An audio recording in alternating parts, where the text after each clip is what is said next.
మొన్న జరిగినటువంటి సార్వత్రిక ఎన్నికల్లో ప్రజలు భిన్నంగా తీర్పునిచ్చారు. తెలుగుదేశం పార్టీకి అవకాశం ఇచ్చారు. తెలుగుదేశం పార్టీ అధికారంలోకి వచ్చింది. అధికారంలోకి వచ్చినటువంటి తెలుగుదేశం పార్టీ అభివృద్ధి చేయాలన్నా, సంక్షేమ కార్యక్రమాలు అమలు చేయాలన్నా కాస్త సమయం పడుతుంది అని చెప్పి భావించాం. అంటే దాదాపుగా ఒక పార్టీ కొత్తగా అధికారంలోకి వచ్చిన తర్వాత పరిపాలన విధానం ఏ విధంగా ఉండాలి, పరిపాలన ఏ విధంగా ముందుకు తీసుకువెళ్ళాలి, ఇచ్చినటువంటి హామీలను ఏ విధంగా నెరవేర్చాలనేటువంటి దాని మీద దృష్టి పెడుతుంది. ఆ దృష్టి పెట్టడానికి కాస్త సమయం అవసరం అని చెప్పి అనుకున్నాం. కానీ తెలుగుదేశం పార్టీ దానికి భిన్నంగా ఒకవేళ మేము అభివృద్ధి ఏ విధంగా ఉంటుంది, మా సంక్షేమం ఏ విధంగా ఉంటుంది, పరిపాలన ఏ విధంగా ఉంటుందో తర్వాత చెప్తాం, కానీ విధ్వంసం ఏ విధంగా ఉంటుందనేటువంటిది మాత్రం ముందే మీకు రుజువు చూపిస్తామన్నట్టుగా ఈరోజు విధ్వంసం కాడన ప్రారంభించింది. అంటే తెలుగుదేశం పార్టీ మా విధానాలు అభివృద్ధి సంక్షేమం కాదు, మా మొట్టమొదటి ప్రాధాన్యత విధ్వంసం. తెలుగుదేశం సంబంధించినటువంటి నాయకులు వైఎస్ఆర్ కాంగ్రెస్ పార్టీ నాయకుల మీద దాడులు చేయడం అని చెప్పి ఈరోజు ప్రారంభించారు. అంటే చాలామంది చెప్పినంత సులువు కాదు. నేను చెప్తాను, గెలుపోటములు అనేటువంటివి సహజం, సాధారణం అని చెప్పి గెలుపు ఓటములు అనేటువంటివి రాజకీయ జీవితంలో సహజమైన దాన్ని భరించాల్సినటువంటి శక్తి మాత్రం ఈరోజు ప్రతి నాయకుడు కార్యకర్త పొందాల్సినటువంటి అవసరం ఉందనేటువంటిది మాత్రం యథార్థం. దాన్ని సాధారణంగా తీసుకుని వెళ్ళలేం. అయితే ఇటువంటి పరిస్థితుల్లో మనం గమనించాల్సింది, ఈరోజు మన ఆంధ్ర రాష్ట్రం ఉంది. చాలామంది అంటారు చంద్రబాబు నాయుడికి మొన్న 23 సీట్లు వచ్చినప్పుడు చాలామంది అన్నారు ఇంకా అయిపోయింది, చంద్రబాబు నాయుడు మంచం ఎక్కేస్తాడు, పడిపోతాడు, అయిపోయింది, ఇంకా చంద్రబాబు నాయుడు అనేటువంటి వాడు అసెంబ్లీకి రాడన్నాడు. అసెంబ్లీకి వచ్చాడు చంద్రబాబు ఈరోజు. కాబట్టి రాజకీయాల్లో రేపేం జరుగుతుంది అనేటువంటిది ఈరోజు ఎవరని చెప్పలేం. కానీ రాజకీయాల్లో ఉన్నటువంటి వ్యక్తి, నాయకుడుగా ఉన్నటువంటి వ్యక్తి, కార్యకర్తగా ఉన్నటువంటి వ్యక్తి ఈరోజు మనది కాకపోయినా రేపు మనదే అనేటువంటి ఆత్మవిశ్వాసంతో నడవగలగడం అనేటువంటిది ప్రధానం అనేటువంటి విషయాన్ని మీరు అందరూ గుర్తుంచుకోండి. రాష్ట్రంలో చంద్రబాబు నాయుడు ఎన్నిసార్లు పడిలేయలేదు. 2004లో రాజశేఖర రెడ్డి గారు వచ్చిన తర్వాత అందరం అనుకున్నాం చంద్రబాబు నాయుడు అనేటువంటి వాడు ఇంక రాష్ట్రంలో లేదు, తెలుగుదేశం పార్టీ కనుమరుగైపోతుంది అనుకున్నాం. అందులో భాగంగానే 2004లో కానీ 2009లో కానీ ఈ రాష్ట్రంలో చంద్రబాబు నాయుడు జాడ కనిపించకుండా చేశాడు. 2009లో ఆయన మరణించకుండా ఉంటే బహుశా నేను అనుకుంటున్నా ఆ రోజు తెలుగుదేశం పార్టీ తుడిచిపెట్టుకుపోయి ఉండేది, రాజశేఖర రెడ్డి గారు ముఖ్యమంత్రిగా కొనసాగించేవాడు. జరిగింది. చంద్రబాబు నాయుడు కాలమే కలిసి వచ్చిందా, మనం దురదృష్టవంతులమా, రాజశేఖర రెడ్డి గారు అర్ధాంతరంగా వదిలి వెళ్ళిపోయాడు. దాని తర్వాత అనేక పరిణామాలు, ఒకసారి చంద్రబాబు వచ్చాడు, ఒకసారి జగన్మోహన్ రెడ్డి గారు వచ్చాడు, మరలా ఈరోజు చంద్రబాబు నాయుడు వచ్చాడు. ఎక్కడ కూడా రాజకీయాలలో పాపం చాలామంది అనుకోవచ్చు ఈరోజు కూడా, అయ్యో మనకి 11 సీట్లు మాత్రమే వచ్చాయే, మనం ఎట్లా ముందుకు పోవాలనేటువంటి ఆలోచన చేయవచ్చు. ఎంజి రామచంద్రన్ అనేటువంటి వ్యక్తి తమిళనాడులో బతుకు ఉన్న రోజులు ఎవరిని గెలవనేలేదు. ఆయన చనిపోయిన తర్వాత కరుణానిధికి అవకాశం వచ్చింది. కరుణానిధికి అవకాశం వస్తే కరుణానిధి ప్రభుత్వాన్ని బర్తరఫ్ చేశారు. 1991లో ఎన్నికలు జరిగాయి. ఎన్నికలు జరిగితే మేరు నగధీరుడు అనేటువంటి ఆ కరుణానిధి జనాల్లోకి వెళ్ళి నన్ను అన్యాయంగా 5 సంవత్సరాలు కూడా పూర్తి చేయకుండా దించేశారు, నాకు అండగా నిలవండి అంటే జయలలితకి 234 సీట్లకు గాను జయలలిత 225 సీట్లు గెలుచుకొని ఆ రోజు తమిళనాడు ముఖ్యమంత్రి అయింది. ఆ రోజు అనుకున్నారు అయిపోయింది, ముసలివాడు పాపం కరుణానిధి మంచం ఎక్కేసాడు, ఇంకేముంది, 9 సీట్లు కూడా రాలేదు, 225 సీట్లు జయలలిత గెలుచుకునింది అన్నారు. మరలా 96లో ఎన్నికలు జరిగాయి. 96లో ఎన్నికలు జరిగితే 234 సీట్లకు 225 సీట్లు గెలుచుకున్నటువంటి జయలలిత 4 సీట్లు గెలిచింది. కాబట్టి రాజకీయాల్లో ఏది శాశ్వతం కాదు. కాబట్టి ఈరోజు ఏదో ఆయనకి 11 వచ్చాయి, మనకి ఆయనకి ఎక్కువ మెజారిటీ వచ్చిందని చెప్పి ఎవ్వరం కూడా ఆధారపడాల్సినటువంటి అవసరం లేదు. అయితే ఈరోజు మనం అనుకున్నట్టుగా మన ఓటమికి కారణాలు విశ్లేషిస్తున్నాం. రాష్ట్ర స్థాయిలో ముఖ్యమంత్రి గారు విశ్లేషిస్తున్నాడు, జిల్లా స్థాయిలో అందరినీ అడుగుతున్నాం, నియోజకవర్గ స్థాయిలో అందరినీ అడుగుతున్నాం. చిన్న చిన్న పొరపాట్లు దొర్లి ఉండొచ్చు. ఎందుకంటే ప్రజలను మనం తప్పుపట్టలేం. ప్రజలు మనకు ఓటు వేశారు, ఈరోజు మనకి ఓటు వేయలేదు. ఓటు వేసినప్పుడు కారణం, ఓటు వేయనప్పుడు కారణాన్ని మనం విశ్లేషించుకుంటే మరలా తిరిగి మనం వాళ్ళ చేత ఏ విధంగా ఓటు వేయించుకోవాలనేటువంటి దానికి మార్గం ఏర్పడుతుంది అనేటువంటి విషయాన్ని సందర్భంగా మీ అందరికీ మనం చేస్తున్నాను. కాబట్టి ఈరోజు మనం ఏవి చేయాలన్నా సరే మన చేతిలో అధికారం లేదు. మనం ప్రజల దగ్గరికి వెళ్ళినప్పుడు, మన దగ్గర అధికారం ఉన్నప్పుడు ప్రజలను మనం ఏ విధంగా ఆదుకున్నాం, మనం ప్రజలకు ఏ విధంగా అండగా నిలిచాం. ఏ రోజైనా ఇంత దారుణమైనటువంటి దాడులు, ఇంత దారుణమైనటువంటి ఆస్తి నష్టాన్ని ఎవరికి సంబంధం లేకుండా అసలు అధికార యంత్రాంగం అనేటువంటిది రాష్ట్రంలో పనిచేస్తుందా అని అనుమానం కలిగేటువంటి పరిస్థితి. ఎవరికి సంబంధం లేకుండా తెలుగుదేశం పార్టీకి సంబంధించినటువంటి ప్రైవేటు వ్యక్తులు వాడు ఒక జేసీబీని తీసుకెళ్ళి దీన్ని కొట్టేయండి అంటే వైఎస్ఆర్ కాంగ్రెస్ పార్టీకి సంబంధించినటువంటి బొంకును కొట్టేయాలి, వైఎస్ఆర్ కాంగ్రెస్ పార్టీకి సంబంధించినటువంటి ఇంటిని కొట్టేయాలి. దానికి సంబంధించి ఏమయ్యా అని అడిగితే జిల్లా యంత్రాంగం పనిచేయదు, పోలీసులను అడిగితే సార్ ఎఫ్ఐఆర్ కట్టా ఉన్నారు. ఇది కొత్త దారి. అంటే నేను అనుకుంటున్నా ఇది కూడా చంద్రబాబు నాయుడు కుట్రలో భాగమైన అనుకుంటున్నా. ఏమిటి అంటే ఈరోజు ఎఫ్ఐఆర్లు కడతారు. మన మీద ఆస్తి మీద వచ్చాడు, మన ఆస్తి ధ్వంసం చేశాడు, ఎఫ్ఐఆర్ కట్టారని చెప్పి అనుకుని సంతృప్తి పడతాం. రేపటి రోజు ఆ ఎఫ్ఐఆర్ని రెఫర్ చేస్తాడు. అంటే ఛార్జ్ చేయకుండా, ఛార్జ్ షీట్ వేయకుండా దాన్ని రద్దు చేయడానికి మార్గంలో భాగమే మనకు జరిగినటువంటి ఆస్తి నష్టికి ఉపశమనం కింద ఒక ఎఫ్ఐఆర్ను చూపించి మనల్ని మభ్యపెట్టేటువంటి ప్రయత్నం ఈరోజు అధికారులు చేస్తున్నారు. కాబట్టి వీటికి సంబంధించి నేను మీ అందరికీ చెప్పేది, ఎస్, ఎవరము ఎన్ని అనుకున్నా కార్యకర్తల విషయంలో మరింత జాగ్రత్తగా ఆలోచన చేయాల్సినటువంటి సమయం ఆసన్నమైంది. దీనిని గుణపాఠంగా స్వీకరించి కార్యకర్తల నాయకుల విషయంలో ఏ విధంగా అండదండలు అందించాలనేటువంటి దాని మీద నెల్లూరు జిల్లా నుంచే ఒక కార్యాచరణ రూపొందిస్తాం. నెల్లూరు జిల్లాలోనే కార్యకర్తలకు అండగా నిలిచేటువంటి కార్యక్రమానికి ముందుకు తీసుకువెళ్తామని చెప్పి మీ అందరికీ తెలియజేస్తున్నాను. అందుకే ఓటమి అయిన తర్వాతనే, ఓటమి ఈరోజు మన చేతుల్లో లేదు. ఇదేదన్నా కుస్తీ పోటీ అయితే అయ్యో నేను బలంగా కుస్తీ పడి ఉంటే నేను గెలిచుండేవాడినే, పట్టలేకపోయానే అని చెప్పి నేను బాధపడి ఉండొచ్చు. ఇది ప్రజలకు సంబంధించింది. ప్రజలు మనల్ని ఆశీస్సుల నుంచి ఓట్లు వేయాల్సినటువంటిది. కాబట్టి అటువంటి పరిస్థితుల్లో ఎందుకు వెనకబడ్డాం, ఎక్కడ పొరపాటు జరిగిందో వాటిని విశ్లేషిస్తున్నాం. వాటిని సవరించుకునేటువంటి పని ప్రారంభించి దానితో పాటుగా ఈరోజు జరిగినటువంటి కార్యకర్తలకు ఏ విధంగా అండగా ఉండాలనేటువంటి నిర్ణయం. అందుకే అందరితో మాట్లాడాను.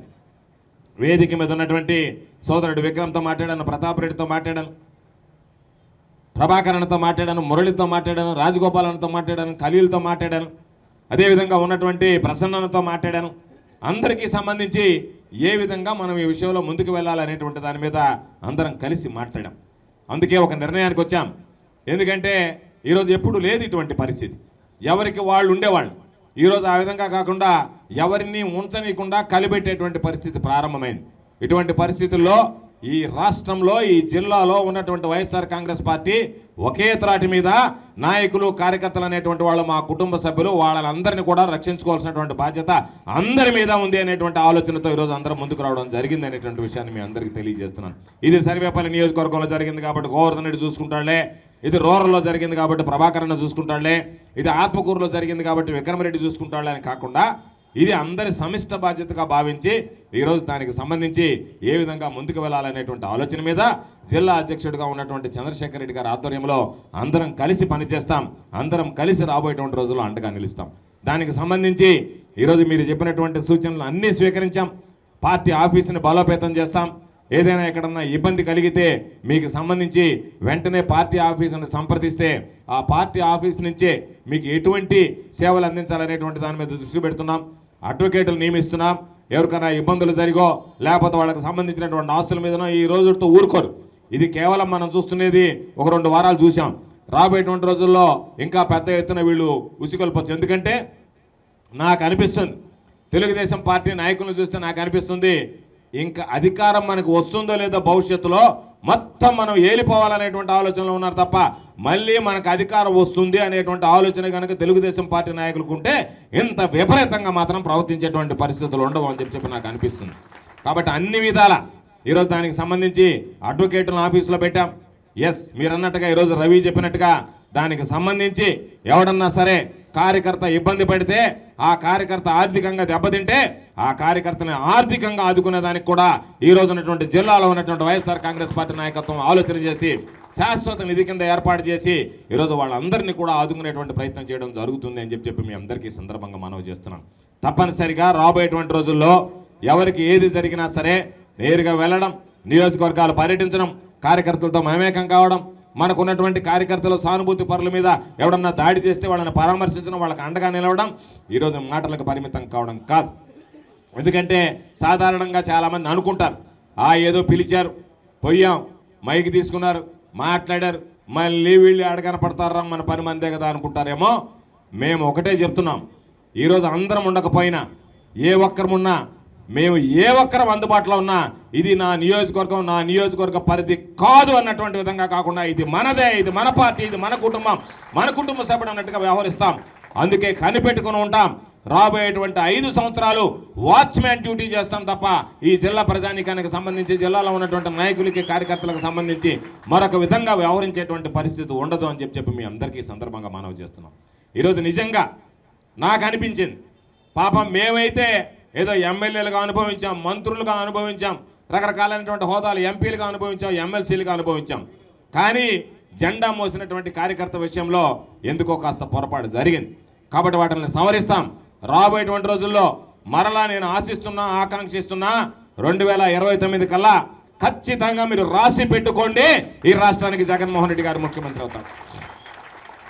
జగన్మోహన్ రెడ్డి గారి ముఖ్యమంత్రి అయిన తర్వాత ఈ పార్టీకి సంబంధించి కార్యకర్తలని ఎక్కడన్నా చిన్న లోపాలున్నా, మీ అందరి దగ్గర ఎక్కడ లోపాలున్నా, ఏ విధంగా మన కార్యకర్త అనేటువంటి వాడు భవిష్యత్తులో తల ఎత్తుకుని గర్వంగా ప్రజల్లో తిరగగలడో ఆ సూచనలు, సలహాలు తీసుకొని వాటిని పాటించేటువంటి విధంగా ఒప్పించి చర్యలు తీసుకోవడం జరుగుతుంది అని చెప్పి మీ అందరికీ సందర్భంగా మనవి చేస్తున్నా. కాబట్టి ఈ 5 సంవత్సరాలు కూడా మీరు ఎవ్వరు కూడా అధైర్యపడాల్సినటువంటి అవసరం లేదు. ఎందుకంటే కాస్త కైపు పైకి ఎక్కువ ఉంది, కైపు కొద్దిగా దిగుతుంది. దిగిన తర్వాత మనిషి పరిగెత్తినటువంటి ఆ నొప్పులు తెలవడం మొదలవుతాయి. కాబట్టి ఎవరం కూడా భయపడాల్సినటువంటి అవసరం లేదు. ఎవడు చేసినటువంటి తప్పుకి వాడికే, ఎవడైతే కైపెక్కి కొట్టుకుంటాడో, కైపెక్కినటువంటి వాడు ఎవడైతే మామూలుగా ఉంటాడో కాస్త దూరం పరిగెత్తి ఆ ఒళ్ళు నలుపు పులిసిన తర్వాత, కాస్త కైపు దిగిన తర్వాత ఆ నొప్పులన్నీ బయటపడతాయి. కాబట్టి వాళ్ళకే వాళ్ళు చేసినటువంటి నొప్పులు, తప్పులు బయటపడతాయి. కాబట్టి ఎవ్వరం భయపడాల్సినటువంటి అవసరం లేదు, ఎవరు అధైర్యపడాల్సినటువంటి అవసరం లేదు. పాపం కొంతమంది అంటున్నారు, అయ్యా మేము ఊర్లో లేమని.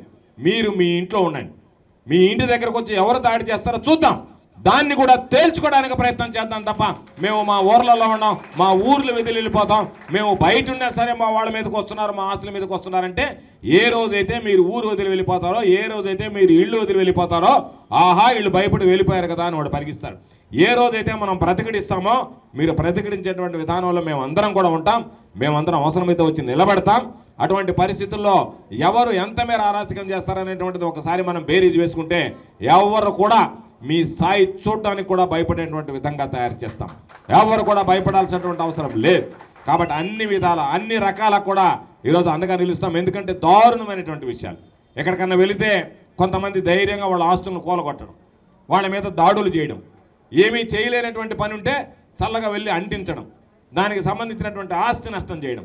రొయ్యలు గుంటలు ఉంటారు, రొయ్యలు ఆత్మకూరు దగ్గర నుంచి, ఉదయగిరి దగ్గర నుంచి, గూడూరు దగ్గర నుంచి, కావలి దగ్గర నుంచి, కోవూరు దగ్గర నుంచి కూడా ఎవరు ఎన్ని రకాలైనటువంటి ప్రయత్నాలు చేసినా ఎక్కడైనా సరే మన గెలుపు మనదేనా అనుకున్నాం. నేను చివరిగా మీ అందరికీ చెప్పేది, దయచేసి కొంతమంది ప్రలోభ పెడతారు, కొంతమంది మా పార్టీలోకి రమ్మంటారు. మీరు ఈ పార్టీలో, మీ పార్టీ ఇది, ధైర్యంగా ఇది నా పార్టీ, నేను వైఎస్ఆర్ కాంగ్రెస్ పార్టీ నాయకుడిని, నేను వైఎస్ఆర్ కాంగ్రెస్ పార్టీ సేవకుడిని, వైఎస్ఆర్ కాంగ్రెస్ పార్టీ కార్యకర్తనని గర్వంగా చెప్పుకోగలరు. అదే మీరు వేరే పార్టీలోకి పోతే మీరు సెకండ్ గ్రేడ్ లీడర్స్ అవుతారు, మిమ్మల్ని చేర్చుకుంటారు. ఈ పార్టీకి ఆ పార్టీకి ఇద్దరికి కాకుండా పోతారు. కాబట్టి ధైర్యంగా ఉండండి, భవిష్యత్తు మనది, రాబోయేటువంటి రోజులు మనవి, రాబోయేటువంటి రోజుల్లో అధికారం మనది. కాబట్టి వీటన్నిటిని, మీ అన్న ఆస్తిని, మీకున్నటువంటి ఉద్యోగాన్ని, మీకున్నటువంటి అవకాశాన్ని ఎవడైనా సరే రేపటి రోజు ఆక్రమించుకున్నాడో, మనకు అన్యాయం జరిగింది అనుకుంటే వాడు మీకున్నటువంటి, మీకు సంబంధించినటువంటి, మీకు హక్కు ఉన్నటువంటి, మీకు అనుభవం ఉన్నటువంటి దాంట్లో ఎంత పెద్ద భవనాన్ని కట్టినా ఎవరు ఆపలేరు. న్యాయపరంగా మీకు దక్కాల్సినటువంటి దాన్ని తిరిగి మీకు దక్కేటువంటి విధంగా అందరం కలిసి చర్యలు తీసుకుంటామని చెప్పి మీ అందరికీ సందర్భంగా మనవి చేస్తూ, తప్పనిసరిగా రాబోయేటువంటి రోజుల్లో మనందరం కలిసి ఒక కుటుంబ సభ్యులాగా పయనిద్దాం.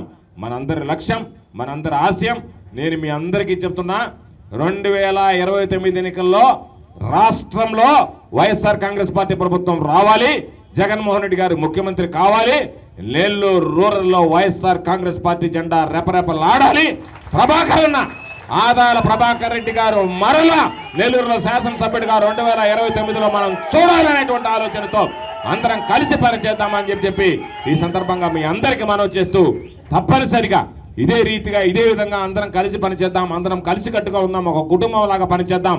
ఆర్మరకలు లేకుండా ధైర్యంగా ఉండండి.